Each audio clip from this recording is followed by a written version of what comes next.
That's the wokest of the woke signaling. So if you want to be on the team, you got to subscribe to the most fringe ideas that the team is promoting. Joe Rogan just destroyed woke media. Joe Rogan has had enough of woke media, and he's not holding back. He's ripping apart the cultural shift, taking over comedy, storytelling, and even universities in his latest rant. But is this just Rogan being Rogan? Or is something bigger at play here? Watch to find out how Joe Rogan just shut down woke media. Joe Rogan and the guest at his podcast often discuss the rise of woke culture and how it has become mainstream. For example, terms like racism and toxic masculinity started to dominate conversations in major media outlets, universities, and powerful corporations. It's clear that the shift to identity politics only serves to divide people by race, gender, orientation, and countless other classifications.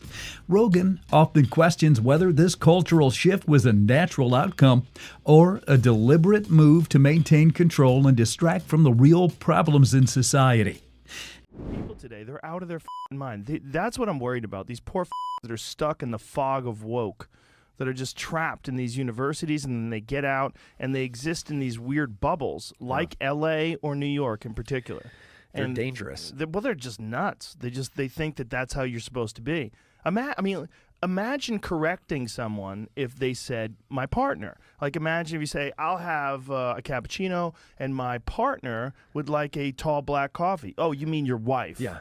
Now that's my I said partner. Yeah, that's the word I like. I like partner. I'm going to use that one. Yeah. Imagine correcting someone there. You'd be just as gross. I couldn't imagine. It's just so dumb. Like, what do you give a fuck what he's called? You know what it is? It says he's married to that lady. He said wife. That's how you say it. That's how people have said it forever. So I'll literally do whatever she wants, and that's how she'd like to be referred. So Jesus Christ, people are nuts. But it's just the idea that somehow or another it's better to say partner than wife. Why would it be better? Gender neutral. In a recent episode of the Joe Rogan Experience, the discussion took a sharp turn towards the fog of woke culture, clouding young minds.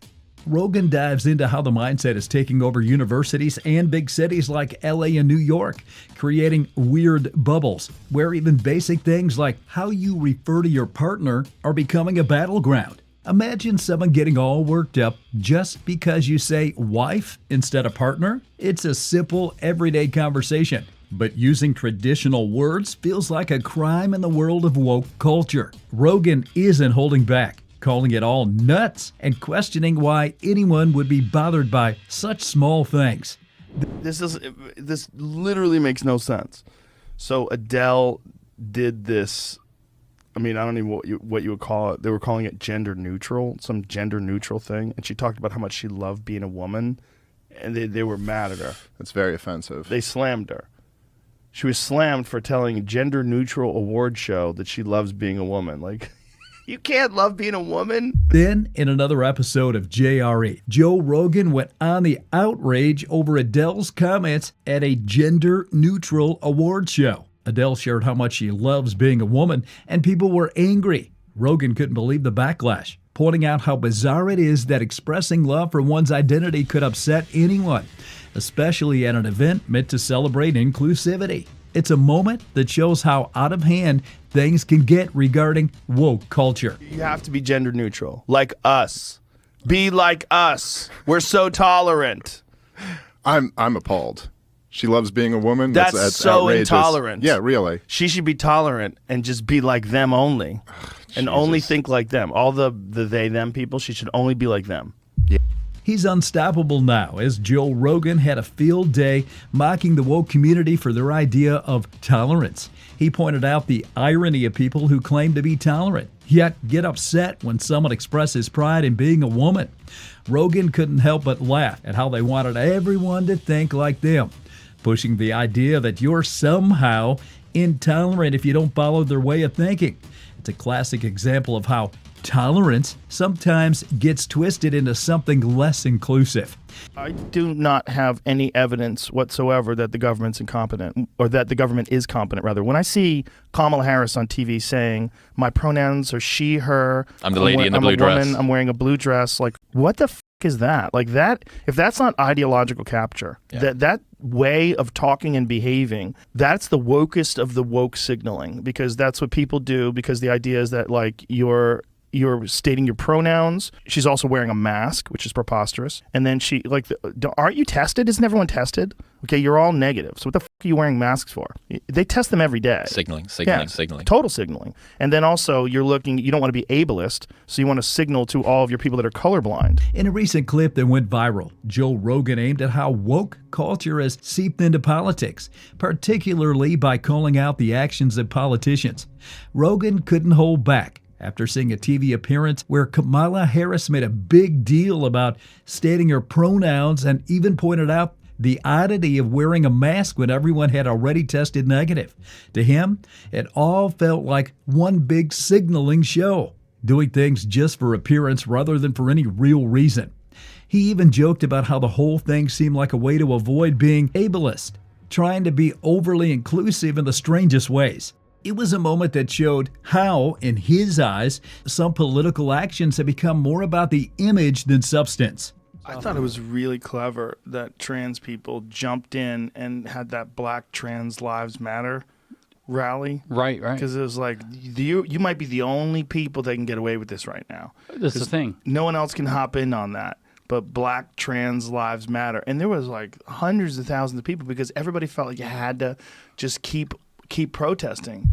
The discussion doesn't end there. In a heated conversation, Joe Rogan shared some thoughts on how woke culture could cause serious problems, especially in the workplace and politics.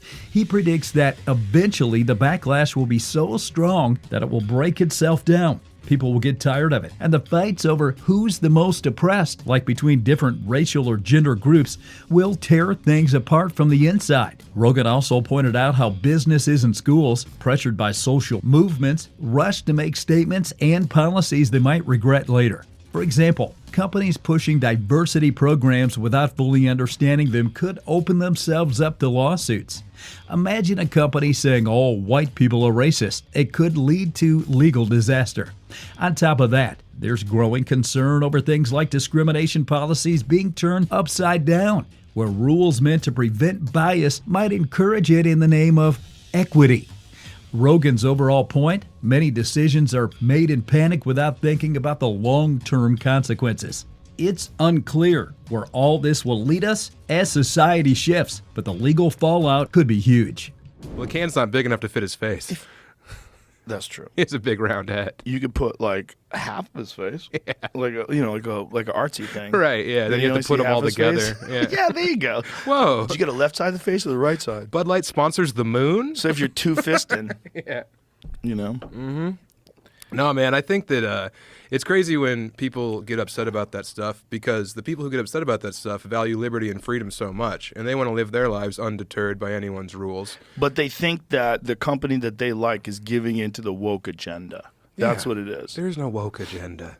Well, they think there is in like movies and television and media and commercials.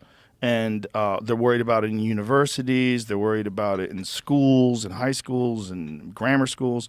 They're worried about it because there is some evidence that some people do try to indoctrinate children into views that maybe don't align with the parents' views, right? Who's right and who's wrong, that's up to interpretation. But the question is, like, is it appropriate for someone to be giving their politics or their cultural values that may be opposite of the cultural values of the parents?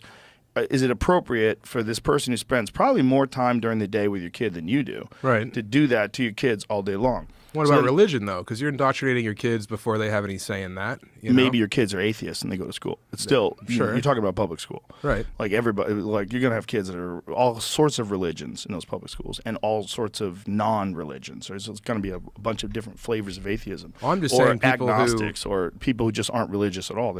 Those kids are going to school too. Right. And if they're getting indoctrinated and they don't want to be, That's the question. It's not saying that it happens all the time. There's just enough evidence of it where there's plenty of videos of people actually doing it. Like Project Veritas got a bunch of them, and there's, the libs of TikTok got a bunch of them. It's like it's really a thing with some people that teach school, but not most of them. Most of them are great people who are educators, and what they're trying to do, and what they get satisfaction out of if they're good is they try to educate kids, and they want them to have a good experience. So they look back and they remember Mrs. Wilson's class. She was awesome. Like this is one teacher that I had in high school. I wish I could remember her name, but everybody went to her because she would talk to you friendly, and she was a sweetheart. She was a sweet lady. She was just a really nice lady, and she was really good at her job. But like if you up, and she was like, "You're supposed to have it in. Like what happened? Like you felt bad. Yeah. You're like, I'll fix it. I'll finish it. I'm sorry." Like you felt bad. Sure, like yeah. you wanted to do well in that You lady's let her class. down. Yeah, because she was Yeah. so sweet. That's the best example. The worst example is some shitty dumb person who gets a job teaching because a lot of people don't want to teach, and then they find, because it's very low paying and it doesn't get a lot of reward and praise from people. Also, and then parents are a nightmare. parents are a nightmare, and then this shitty person is in front of your kids with their really dumb ideas. Yeah. And there's a lot of those people. There's a lot of those people, and they think what we're going to do is we're going to indoctrinate their children. Yeah. We're going to turn their children against them. And there are people like that out there in the world. Doesn't mean that's all of them. It's like there are bad cops out there in the world, but most cops are great. It's not like all cops are evil. It's like the job is really hard, and most people do their best, but some people suck at it, like everything, like plumbers, like Right. everything. It's just that with cops, the consequences are so grave. And with kids, it's kind of a fucked up situation, because if you're a parent and you're working all day and your kid's at school all day, and they're getting indoctrinated into a set of ideas that don't align with your values or don't align with your sense of the world or what you believe reality to be. What you want to teach in your home as Yeah, well. what do you want to teach in your home? So Yeah. it's like, it's very tricky. It's like, what is school supposed to do? Generally, it's supposed to educate children, but it's not I think necessarily it's supposed to indoctrinate impo- as well, though. Ah. I mean, it's supposed to put them in a situation where they understand like regimented schedules. Well, that's what it was originally invented for. But if you ask someone what's the primary reason for education, it's you send these kids to school to teach them about life, teach them history, teach them how to do mathematics, Yeah. teach them language, teach them art. Fractions. All kinds of stuff. Yeah. You're supposed to be preparing them for college or high school. And when you're doing this, but you're spending the entire class talking about different things that you think are wrong with the world, or wrong with Donald Trump, or wrong with trans people not being able to compete in the sport of their gender of choice. Like those kind of things are not what you're supposed to be teaching kids. No. These are opinion-based things, and these are things that maybe someone, if they were debating you in that moment, that was also an adult, might make you look really foolish. They would bust your ass. Yeah, for sure. Because the things you say are stupid, but these Yeah. 5-year-olds don't know they're stupid No, because kids are dumb as hell. because they don't know anything yet. Yeah, their brains That's haven't what been people full. are worried about. Yeah, but I do remember good teachers. Like the good teachers Oh, are the yeah. ones. I don't remember any bad teachers. I This had a is teacher not- named Mrs. Storch, who got me a bunch of cool books. This is not that good. It's just not.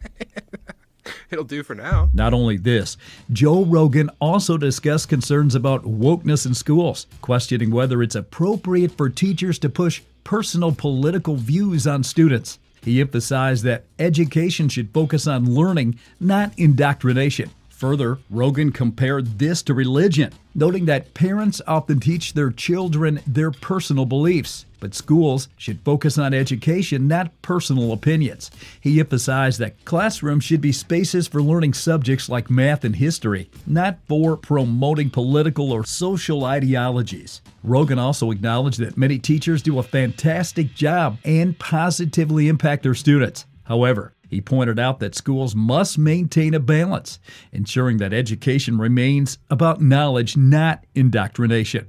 The main takeaway was that schools should prioritize teaching life skills over pushing specific agendas. So if you're two-fisting, Yeah. Mm-hmm. No, man, I think that it's crazy when people get upset about that stuff, because the people who get upset about that stuff value liberty and freedom so much, and they want to live their lives undeterred by anyone's rules. But they think that the company that they like is giving into the woke agenda. Joe Rogan remarks that woke media is getting out of control and that the whole woke culture is furious now. Joe Rogan explores the tension between freedom and the so-called woke agenda.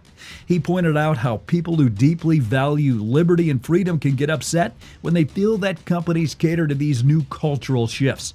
Rogan explained that while these individuals want to live freely without external influence, they believe certain companies compromise by embracing what they see as a woke mindset. The discussion highlighted the conflict between personal freedom and societal changes, where some see the evolving cultural landscape as a threat to their freedom. In contrast, others believes it's necessary for progress. How is it white supremacy to say that people who lived 12,000 years ago, we have zero idea what color they were. We have zero idea what they looked like. We're literally talking about human beings, fellow human beings, Right. that created some unbelievably magnificent structures that exist today. Yeah. To call that, or to somehow or another connect that to racism, like how? It's ad hominem. The only reason why you would do this, it's one of two things. I've listened to their arguments, and it's either one of two. I'm just going to say it. I'll be bold. They're either really stupid to associate that with racism, or they're doing exactly what I see going for anyone that says something counter to a narrative, which is, we need to cancel this person, shut them up. Yes. And I had a friend reach out to me when this show came out, and they Googled, I don't even want to say this, but it has to be said. They Googled Graham Hancock, and there's articles at the top linking him to white supremacy. I'm like, this is, in my mind, that's why they do it, because they want to just shout some doubt on you. dumb. Well, it's trying to generate outrage. Beyond this, Rogan expressed frustration over the growing tendency to link ancient discoveries with racism. He pointed out that it's impossible to know the race or appearance of people from 12,000 years ago. Yet, some are trying to connect historical achievements like the construction of magnificent structures to white supremacy. Rogan argued that this results from ignorance or an intentional effort to cancel anyone who challenges popular narratives. He shared an example of a friend who found articles labeling Graham Hancock, a particular figure in ancient history research, as linked to white supremacy. Rogan emphasized that these attacks are designed to generate outrage and silence differing viewpoints, a tactic that he believes is being used more frequently in today's culture. You're like liberals back when they were more reasonable before they became leftists. And now every liberal kind of has to be a leftist. It's not if you want to be on the team, you got to subscribe to the most fringe ideas that the team is promoting. And I get in trouble with that too. It's such a, I mean, there's so many, like Joe List has talked about that recently, the comic Joe List, very funny guy. And he was talking about he's like, I'm a 90s liberal. He goes, what? I didn't change. It's like everybody else kind of changed. It just got real weird, like what you're allowed to disagree with and not to disagree with. And, it's strange. I'm always trying to make the case that liberal is a different animal than woke. And one more conversation. The environment became extremely fierce. Joe Rogan and Bill Maher dive into the difference between being liberal and being woke. They discuss how today's woke culture often strays far from traditional liberal values, like striving for a colorblind society where race isn't a focus. Rogan emphasizes that liberals used to focus on equality by judging people on their merits, while the woke agenda pushes for race to be the central issue. They both agree that the real problem in society isn't race, but rather extreme poverty and crime, which continue to be overlooked in many areas. They also point out how certain policies, like those in cities like San Francisco, worsen these issues. In a relaxed setting, they explain how the world has shifted and how being a liberal today feels very different from the past. How unusual it is for a woman to brutally rape and murder another woman. Well, it turns out it's not a woman. It's a trans woman. But they have to call it a woman. So they're saying it's a woman. So there's people that are phrasing it in this woke speak. And if you want to define what do you, because woke. In the final segment, Joe Rogan dives into the complexities of woke culture, challenging how language and labels are being twisted. He points out the strange situation where a violent crime involving a trans individual is still referred to in certain circles as being committed by a woman, even though the act is so out of the ordinary for that category. Rogan emphasizes how this kind of woke speak is confusing and often used to push an agenda that doesn't align with reality. He points out that that defining things based on feelings instead of facts leads to uncomfortable contradictions. This moment showcases Rogan's frustration with how language is being manipulated to fit narratives. He points out that people should call things as they are without the filters of political correctness. It's a reflection on how conversations about identity, crime, and gender can quickly get complicated in today's social climate. If you want to hear Elon Musk's opinion on all of this, be sure to check out his brutal takedown of woke culture in our most recent video. And please share your thoughts on Joe Rogan's views about woke media with us in the comments below.